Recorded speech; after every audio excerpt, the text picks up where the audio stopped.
What's up, guys? Welcome back to Sports Spectrum and the Sports Spectrum podcast. I am Jason Romano, and today on the show, we welcome AJ Ellis. He's a former Major League Baseball catcher, many years with the Dodgers. He also had stints with the Phillies and the Marlins and the Padres.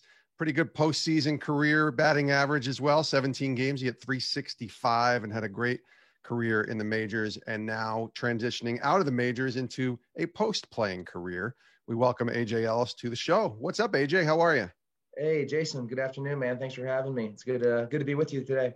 Absolutely. Great to connect. Great to have you back on. And I don't think people realize this because we've sort of had a regime change over the last 4 years with Sports Spectrum, but the summer 2015 edition of the Sports Spectrum magazine, on the cover wearing his Dodger blue, is AJ Ellis. That's funny, right? Thinking back 6 years ago and you were on the cover of our magazine. It is funny. It was I think it was almost always a goal of mine to be on a magazine cover. I think I was shooting more for ESPN The Body Issue once, but I wasn't able to pull that off. So I guess I'll settle for Sports Spectrum. But no, it's an awesome to be with you. It's awesome to be part of helping promote Sports Spectrum.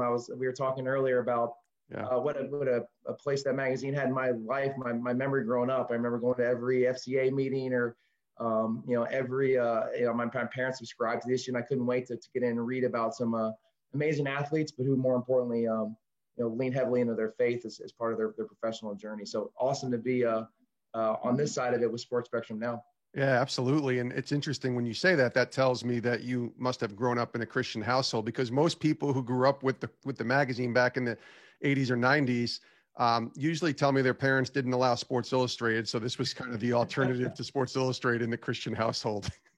We had Sports Illustrated in the house because I had to get the football flip phone. I fell for that one Yes. on the commercial. But no, I was very, very fortunate to be raised in a Christian home. Very fortunate at a young age to know what priorities were, what perspective was. My parents were very huge on us for being very active participants in our local church. And, we always knew where our priorities were. So it was great to grow up in that type of a household, and it obviously and definitely shaped, the man I was able to become. Well, obviously baseball, an important part of your life as well. I'm guessing from a young age, that was the sport you gravitated towards. Yeah, we loved all sports. I was really fortunate to have parents who encouraged us to be as active as we could. So we touched everything, whether it be soccer, football, basketball. I really loved playing basketball. If you really had to pin me down and ask me, playing basketball was probably my favorite thing to do. I was able to play high school basketball, and there's some of the best moments. But I was a limited athlete, and I knew I was passionate about baseball as well. And so transitioning out of high school, I was able to get a baseball scholarship to Austin Peay State University down in just north of Nashville, Tennessee, and be able to have a 4-year career there as a baseball player. And baseball has been a huge part of my life, my family's life ever since. When did the idea that you could be a pro baseball player kind of come to fruition? Was it when you were getting that scholarship? Because that's a big deal, right? Getting a scholarship to play Division I baseball, Division I college sports, athletics is a big deal. Or was it during your time at Austin Peay that you realized maybe this might turn into something where I can get drafted and potentially have a pro career? Yeah, I don't think I had any professional aspirations until maybe my junior or senior year at Austin Peay. I think, one thing that I feel like I've been fortunate to have is a good perspective, a good self-awareness of how hard it is to be a professional athlete. So I didn't have any illusions that this was going to be something easy. It was just inevitable for me as a baseball player. I think it actually served me well even after I was drafted to understand how hard being a Major League Baseball player would be. So I never had those expectations, that weight of pressure that I had to make it to the next level. I was able to stay in the moment, stay present to where I was at, try to pour into each situation I was. That doesn't mean that sometimes I didn't get outside of myself and look too far in the future or think about things from the past, but I did my best to stay in the present. And it was probably during those last couple of years at Austin Peay that, again, without not a lot of pressure or expectation that I had to have this, or I needed this to fulfill my journey or fulfill my baseball career. But there were some thoughts when that there could be a possibility of playing baseball after college. 18th round. So you're waiting around a little bit. 2003 MLB draft, and you get taken. What do you remember about that day? Yeah, I remember again not really having that many of expectations. It kind of got quiet my senior year as a for those listening who don't know, like being a senior baseball player, in college is kind of in a no man's land because we really have nothing to really leverage with. You're not like a high school player who can use the weight of going to college as a negotiation tool, or even a junior in college baseball player who can say, "I'll go back for my senior year if you don't meet my demands." As a senior, you're kind of at the mercy of the professional organization and where they draft you, and really isn't a lot of negotiation. So I didn't really hear a lot leading into the draft, but the morning of, I got a phone call from two different teams. The Red Sox and the Tigers called, and they both asked me if I'd be willing to sign right away and come and be catchers in their camps, basically as a extra guy to catch bullpens for all these new pitchers they're about to sign, and whatever happened. So I thought maybe there was a chance, but as I paid attention to the draft board, I noticed both those teams drafted college catchers early around the rounds that I had been told to be looking out for. So I thought, man, it's just maybe my opportunities. So I got in the car and I started driving around that day and just wanted to get out of the house. And back then, the draft wasn't on TV or wasn't streaming. It was just basically like a list that was getting ticked off, and they had it an audio so you could hear each name of a person, but there was no video or anything alongside those. But I was driving along, and I remember I didn't have a cell phone at the time, so I borrowed my mom's cell phone just in case something happened. And also my phone rang, and I recognized the number was my best friend from high school, and all he said on the other line was, "Tommy Lasorda just said your name. Tommy Lasorda just said your name. 18th round, Los Angeles Dodgers." So I was living in Lexington, Kentucky, where I grew up. So I drove to Fayette Mall, the big mall in the area, and I went to the Lids, the hat store. I said, "Give me every Dodger hat you got. Let me have one." So I got all the snapbacks. I got the trucker hats, and they don't have a lot of supply in Lexington, Kentucky for Dodger hats. So I got the 7 or 8 that they had in stock, and I went back home, and again, my parents weren't paying attention. They didn't know. This wasn't like Twitter or text messaging or anything like that. This was still 2003 when this happened. So I walked in the door and I had all these hats, and that's when we all kind of got to celebrate that I had been drafted, and there was a professional career waiting for me. Do you still have those hats that you went and bought at Lids? I don't know. They're probably in storage or somewhere like that, or given away. But no, You've worn a lot more hats since then, and you had to go through your journey as a minor leaguer too, AJ, because a lot of people, and we've talked to many on this show, but maybe it's been a while or we have a new listener, and I don't think a lot of people realize the grind that is minor league baseball and just trying to get to the big leagues. And being an 18th round pick, it's not like they're kind of accelerating you through the system. You have to go and earn your way. And those minor league years are a grind. Can you kind of take us through your minor league journey a little bit? And maybe you have a minor league story. I know there's a ton of them out there. In fact, we should have way more books written about the minor league journeys of baseball players than are, but maybe share some of your minor league memories. Yeah. So I was drafted in 2003, and I was assigned a low A ball right away, and I'm gonna pick on your Mets fandom right here. In my second career game, one of your probably 1986 heroes, Roger McDowell, was my pitching coach. Yes. And he had a rule when he threw batting practice to the team. He said, "The first 3 rounds are for you. The 4th round is for me." And so he was going to try to get us out in this 4th round. So he dialed up all his nasty stuff. And I was hitting in the second round. And he threw a 2-seam fastball that ran up and in on my hands. And I went and hit it, and it jammed me, and it broke my hand. It broke my hamate bone in batting practice. So my first season in 2003 was down the tubes, and so I missed the rest of that season. So I came back in 2004, 2005, was assigned to the Florida State League, played with some amazing teammates, a lot of guys who went on to have a fantastic major league career. I was just a role player, a bench player. I was in charge of backing up a young catcher named Russell Martin, who went on to have a fantastic major league career. Sure. And I was in charge of backing him up. But still was able to kind of make my way through the system, kind of found my niche as a backup catcher, a guy who took a lot of pride in catching bullpens, talking to pitchers, helping them along the way, and just kind of realized this was going to be my lot in professional baseball. And eventually I was going to go back to what I thought I was going to really do. That's be a college baseball coach, or, thought that maybe that was where my career was headed after a few years. But I kept hanging around, and I made a couple promises to myself that I wasn't going to quit, and I was going to learn everything I could about baseball while I was doing it. So they kept bringing me back. They kept inviting me back, and I progressed to AA in 2006 and 2007. So 2 stops in Jacksonville, Florida, which was a fantastic place to play AA baseball. And some amazingly long 14, 16-hour bus rides like you're talking about, where you're doubled up on a seat and you're watching terrible movies. And, Yeah.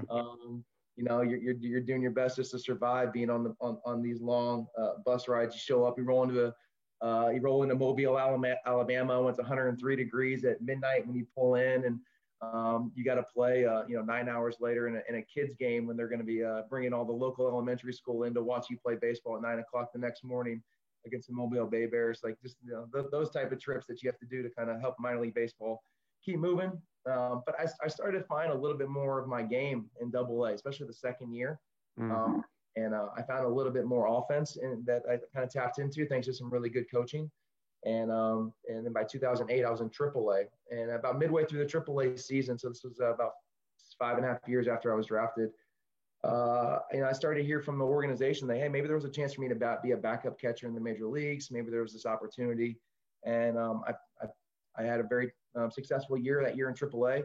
And I was able to be called up in September of 2008. And I spent September with the Major League Club from there. And just getting that phone call, being with my wife and our young, she would have been a 4-month-old baby at the time, hanging out in Las Vegas and Nevada, waiting for a phone call and then to receive it, and then pack the car as quick as he could and drive to Los Angeles and join a team that was managed by Joe Torre, that was on our way to the playoffs. And to be a part of that ride as a very, very way down the totem pole guy, but just have a front row seat to watching superstar players, guys who I admired growing up, like Nomar Garciaparra and Greg Maddux and Jeff Kent and Manny Ramirez and Casey Blake and, Derek Lowe. I mean, just to be around these guys, and then a bunch of us young, fresh faces like Russell and Matt Kemp and Andre Ethier and Clayton Kershaw, just to be part of that Dodger group and start my Dodger journey. It took some strange turns, ups and downs, the rest of the way until 2012 when I became a regular at the major league level. I love that. So much there. And we'll unpack a little bit. I think the first thing that came to my mind was I forgot Greg Maddux, was on the Dodgers for a few years. And you think back, because you always associate him with the Braves and even the Cubs before that, but he was there in LA. Did you get a chance to actually catch him at any point? I got to catch him in the bullpen. I never got to catch him in a game. And he had this when he threw bullpens, he would never tell you what pitch was coming. He would tell you what side of the plate to get on, and he would throw it, and you would not have to move your glove. And like, he would find, whatever, a cutter or a two-seamer or his amazing changeup, and it would always end up in your glove. But he would always, in his bullpen, do it every single time. He'd find something to ricochet the ball off of. It's like the old McDonald's commercial, I think, with Larry Bird, Michael Jordan, like off the basketball, off the scoreboard, off the bleachers, nothing but net, like playing that horse game. And Maddux would throw his last pitch, and it would scare you because you'd be sitting on one side of the plate, and he'd throw it off a wall, and you'd ricochet, and sure enough, it'd come hit you right in the glove. And that's how he'd flip it. He'd chuckle, he'd laugh, and he'd walk off, and you'd feel like, what just happened right there? And you never knew he was going to do it, but you knew it was going to happen at one point, and that's how he finished his bullpen. So, yeah, but to be with him, just to watch him, his mind work and the conversations he'd have, and to have, years go on, and he'd come back to the Dodgers as special assistant, and to stand there and listen to, and I apologize for all the name dropping. I hate. Name drop, please, AJ. Yeah. Listening to Greg Maddux, Clayton Kershaw, and Sandy Koufax debate outfield defense. Like, do I want my guys to play shallow? Do I want them to play deep? Do I want them to play more towards the opposite field gaps? And to stand there and just listen to these three kids, like a kid who's just living his baseball dream. Listen to those three guys talk about what they wanted to do, and so yeah, it was fantastic to listen to those guys. Those guys always, at the end, they'd always tell Greg Maddux, at the end of the day, Greg, we don't really care what you say because you had Andrew Jones in center field, so you were fine. That's amazing. I love that, because those are the stories you don't hear, right? And you always say, what's it like to play with this guy? And I do want to talk about catching Kershaw in a second, but you watch that and you have those moments. And I had them on a much different level, like being at ESPN and being in a room with Chris Berman and Tom Jackson, right? If you're a football fan, those were your guys to watch NFL primetime. So I'd be like, man, those guys are right there, and I'm in the same room with them. So I can relate on a different level, but it's got to be a pretty cool experience when you're around the legends. I mean, you said you played for Joe Torre, and you were around just some guys who were not just veterans and had played in the league a while, but legends that you were able to kind of take some wisdom from as you were growing on in your career.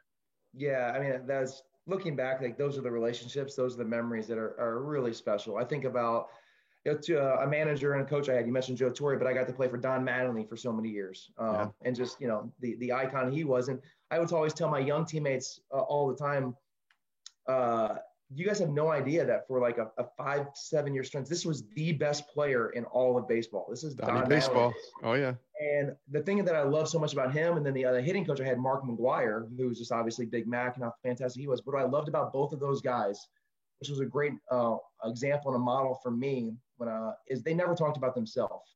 They never talked about their own careers. They never talked about their own successes. They were always about the next player. They're always about somebody else. And that's like so admirable, because I've been around all these other coaches, all these other baseball people. All they want to talk about is themselves. All they want to talk about, hey, this is what I did. When I played, I did this. Did you guys ever know that I did this in a game? I hit a home run off this guy. I struck out that guy. And yeah, at first it's kind of fun, but you realize that's all they want to talk about is themselves. It just kind of gets just redundant and kind of unattractive over time. But you get around leaders like Mark McGuire and Don Mattingly, and just the humility that they show and being more about other people than themselves, and how it's like pulling teeth to get them to talk about themselves. It's fantastic, and great role models to have for all of us. AJ Ellis is joining us here on Sports Spectrum. September 15th, 2008, you make your MLB debut. And that was the other question I wanted to follow up on. You talked about leading up to that point and getting that call.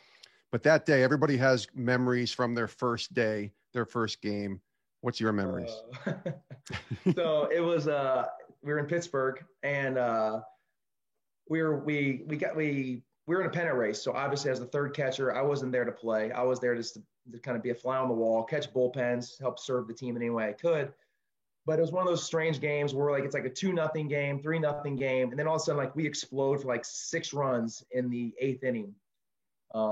Actually, I think it might have been maybe like the top of the 9th inning, because we're on the road in Pittsburgh, like the top of the 9th inning. So we explode. We're up 9-0 now. It's like 1 out.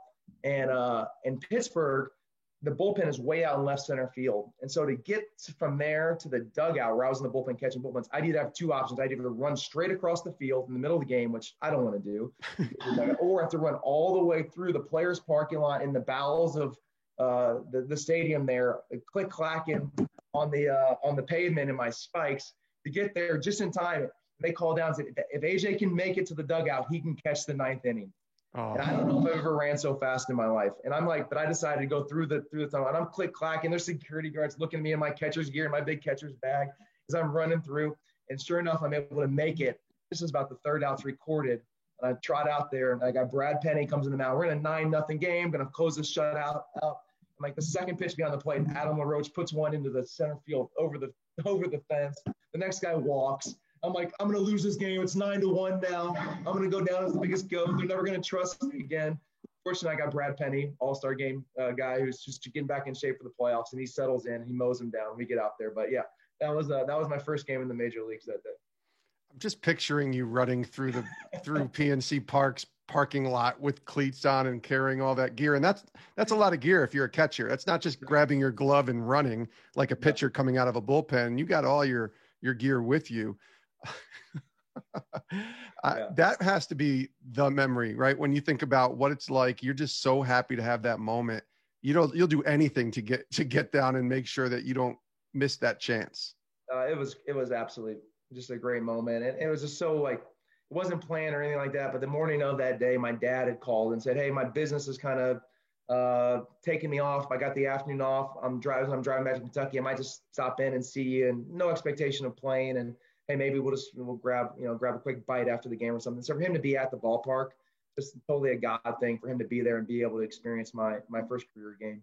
What about your first hit? What was your first hit?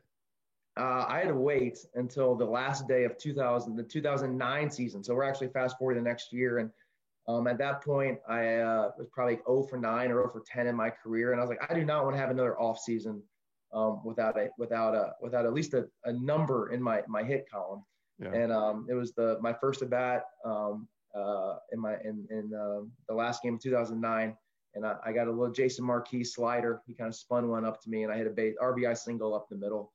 And I got to first base, and I acted all cool like I had planned it. And inside, I'm just like screaming and like so excited. And got the baseballs thrown to me. It's up here on one of my on this mantle up here. And of course, they gave me the gag one first. It has all the names written wrong, and it's got like the wrong score and the wrong name and everything like it. And then like later in the evening, they gave me the real one. So, Is that a thing? Is that a thing that guys get, like a gag ball that's totally wrong and it kind of puts them into panic mode? it does. Yeah. There's some guys who will get, if the teams that have some good veterans who do it the right way. Yeah. They'll do it. And they, the player thinks like they'll present him the ball and like this, Sarah, hey, congratulations. And like, they'll spell something wrong. They'll put the date wrong. And like, this is for you. You go home in your trophy case and they'll give it to him. And the player will look at it. And the rookie does not know what to do. He's like, he doesn't want to like offend the veterans, but as they're looking at it, you can see them like, this isn't right.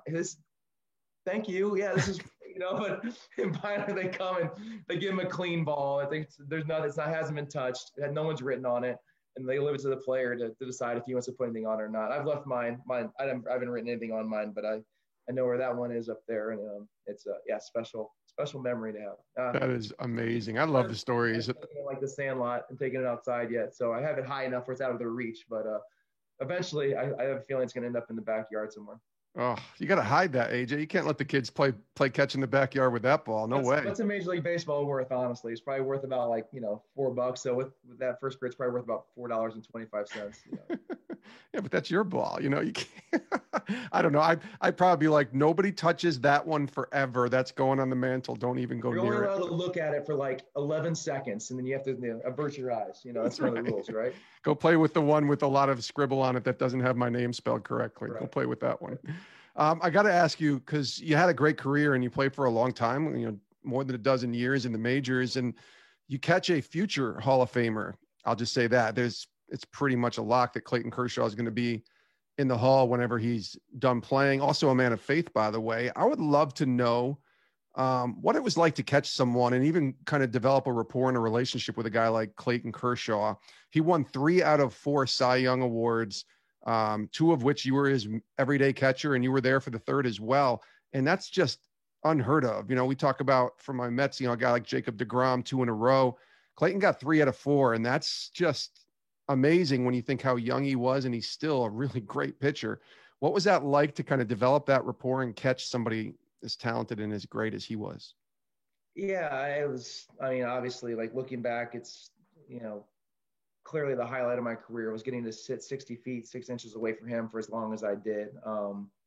Just from, just the way that what I learned from him, and then the relationship we were able to build, infinitely more important off the field, in the clubhouse than what we ever did on the field. You mentioned his faith, and having somebody, it's so important in any walk of life, no matter what you do for a living, no matter where you're at, no matter if you're just not even doing anything, if you're in kids. It's so important to have those people who can hold you accountability. We talk about accountability partners all the time and how valuable they are to have in life, especially in our Christian walk. And to have somebody like Clayton with me for 8 or 9 years that would hold me accountable, who knew, everything about what was going on in my life, somebody I could talk to about the struggles I was having, the issues we were having at home, somebody I could share with, struggles with my marriage, struggles with being a dad, struggles with performance on the field, to have that person, and then to be able to work with them on the field every 5th day.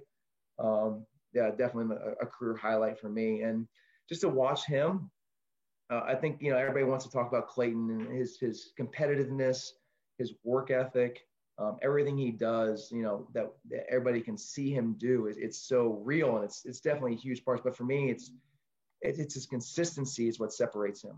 He is without a doubt the most consistent person I've ever been around. And the thing about Clayton that separates him from everyone else that I've ever been around in professional baseball and a lot of people in life is that Clayton never cuts a corner. He never takes a shortcut. He does what he's supposed to do. Or myself, if I traveled into a city and I was supposed to lift weights that day and I'm really tired from a long travel or just didn't get a good night's sleep or just, maybe something's going on where I'm just distracted. Hey, that 3 sets on the squat, I just only feel like doing 2 today. And the strength coach will be like, you know what? Yeah, it's a long season. It's a grind. Like, just give me 2 good sets. It's fine. No, Clayton's doing his 3 sets because that's what he's supposed to do on that day. Same thing with his running program, the same way he does, his video work, everything he does. And then it's the same off the field. So consistent with his quiet time, so consistent with his being in the Word and reading, so consistent in being in part of Bible studies and things like that. And just a model for all of us, for how you're supposed to approach and why he's able to excel in his field as strongly as he has.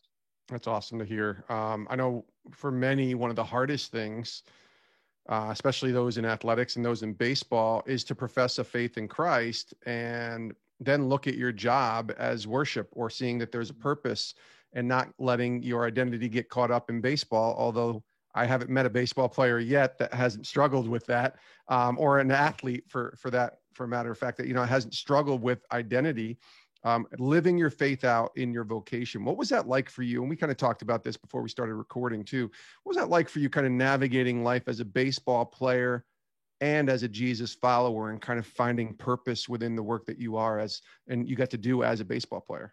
Yeah, I would, being fully honest and transparent, I think it was a roller coaster at times. It was up and down. I was, you become very well adapted sometimes at becoming a chameleon in certain positions when you're around different people. And it's really easy to be in a baseball chapel or in a Bible study and act one way, and it's another way to act some way on the team bus or the team flight, and when you're around other people. So, like, learning from Clayton, growing as a man of faith, a man in maturity as myself, it took some time to get to that place. I remember going to, in 2011, I went to a PAO conference, which is an amazing place where, professional athletes can come together. They do it by sports. So this was a baseball conference. And I remember sitting around in my small group huddle.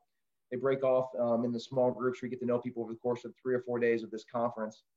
I remember by day 2, I'm sitting across from this other catcher, and we're talking, and everybody's kind of sharing how much the conference has been impacting them so more. And this catcher, the guy I had played against for probably 2 or 3 years, he says, this has been so amazing, so great to meet all these other players. And like, hey, look at AJ Ellis over there. I've played against this guy for 3 years, and I never would have thought or never knew this guy was a Christian. Mm-hmm. And he didn't say it in a way that was like demeaning, but to me, it convicted me heavily. It was like, how am I presenting myself? How am I carrying myself? Like, I still want to compete and give everything I have on the field and give everything I have for Christ, but there's still some ways that I can model through my body language, through my character, through the way I speak to people, that I have something, that there's something different about me. And that was really convicting for me. And I remember, like, looking back, those were one of those markers in my journey and markers in my life. It was like one of those, light bulb moments where I need to like make some changes and like always make sure that, while I'm in this highly stressful, high performance job, that doesn't give me an excuse. It does not give me a reason why I can't, honor and profess who's the most important thing in my life. Jason, you talk about identity. You talk about that, and I'll keep your perfect streak alive as an athlete who struggled with identity himself. And I can remember when that really hit home, and that was in 2016 when I was traded. I was traded from the Los Angeles Dodgers right before the playoffs. It was very dramatic. Did not expect it to happen. It was during the last week of August, and in hindsight, looking back, I totally justified by the Dodgers, but at the time, it felt like a major affront to me. Like, well, I'd been with this organization for 13 years, and I deserved and I earned, and I was a part of this franchise. And my identity, looking back, had gotten locked up at becoming a professional baseball player, being a Dodger. Looking back at my identity becoming Clayton Kershaw's personal catcher, those things mattered way more to me than what my true identity was. And so, like, looking back, I had to really come to grips and like understand, and being stripped out of that environment, being stripped out of that bubble, forced me to really reconcile and to look at, what my true identity is. And that's that I'm a child of God, that I'm loved unconditionally, and that I'm unfinished product. And those are the things that I need to realize, that those are the things that I do. My true identity is not a baseball player. It's a child of God. It's a father, it's a son, it's a husband, it's a brother, it's a friend. Those things are my lasting identities, not what I do for a living, and definitely not being a baseball player.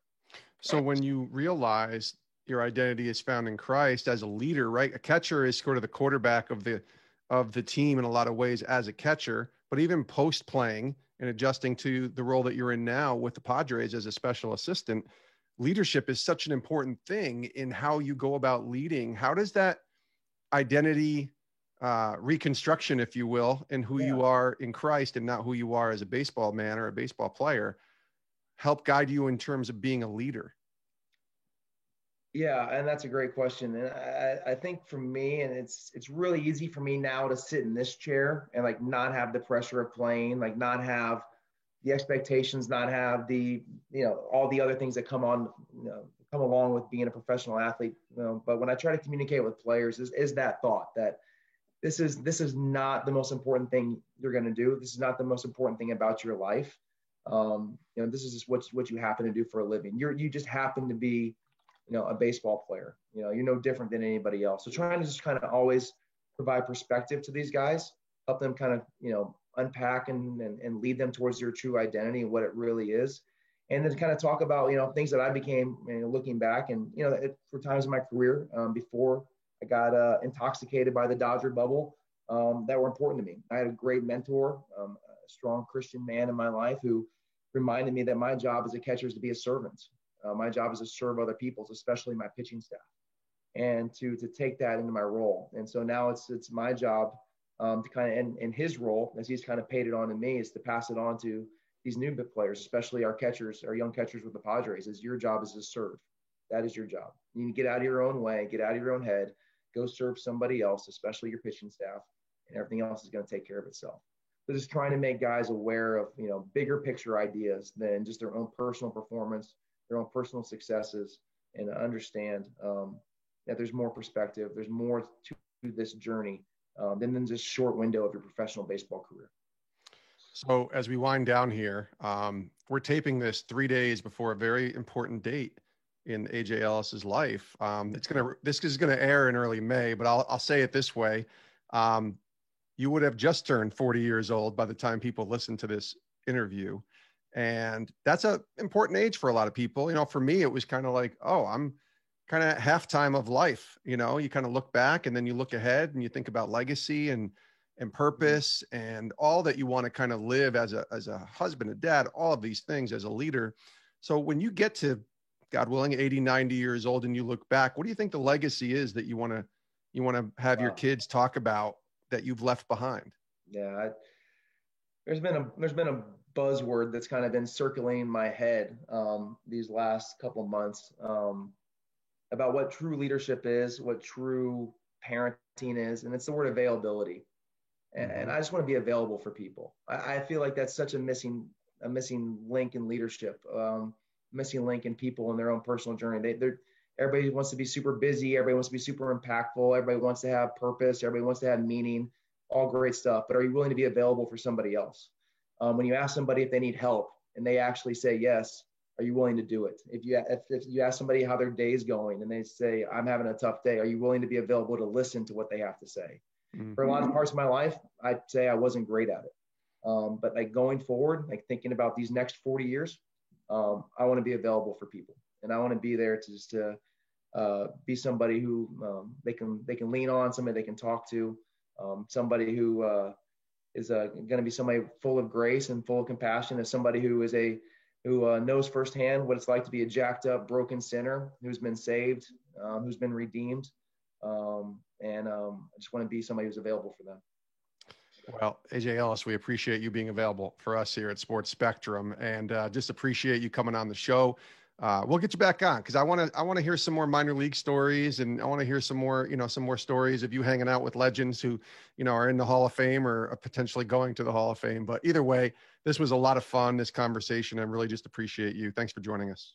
I'll be more than happy to come back as long as we don't talk 2015 Mets, Dodgers, NLDS.